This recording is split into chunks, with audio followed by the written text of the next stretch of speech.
Beef sinigang and watermelon.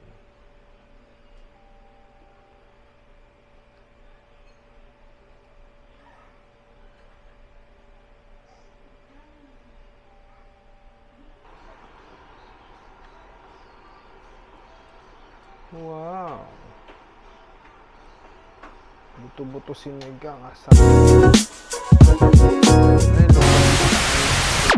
Heyo! Magandang hapon.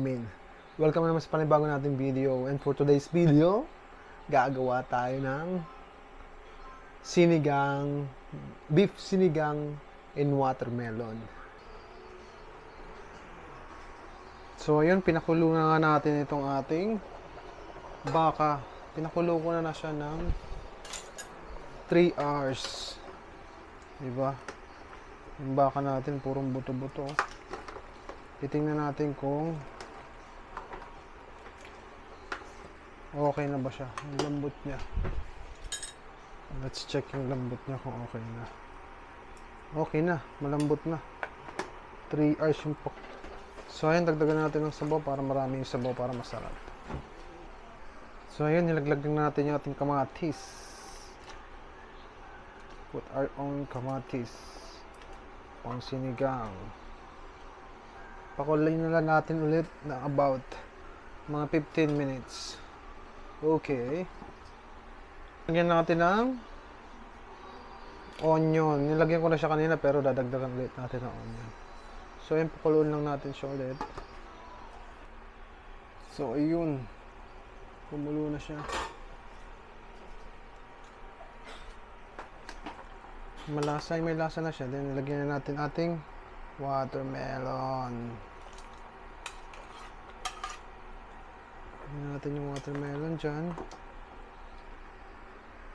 Isunod na natin tong radish.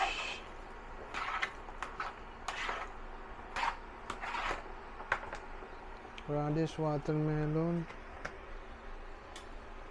Pakulin natin. Ngayon, after kumulo ng ating watermelon soup, lagyan natin yung talong.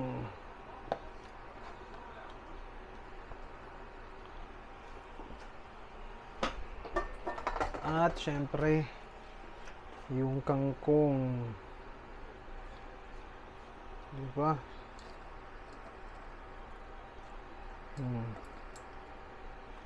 Sama-sama na natin yan. Pakulin lang ulit natin. Then lastly, lalagay natin yung ating sinigang mix. Alright.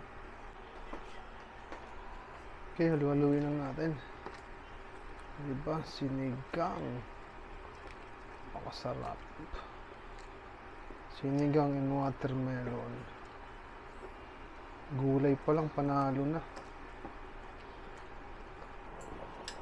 Hinalo ko nga po na siya dito para ma-mix na. Yun, diba? Lagyan natin ulit. Sayang yung lasa eh. Ayan.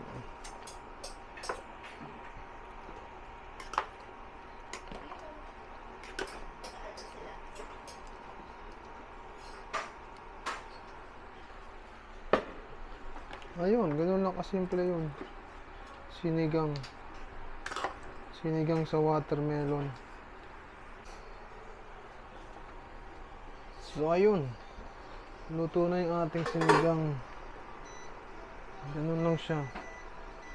Madali. Wow!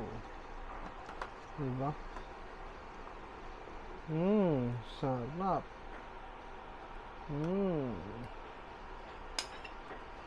Natin ang watermelon. Beef sinigang and watermelon.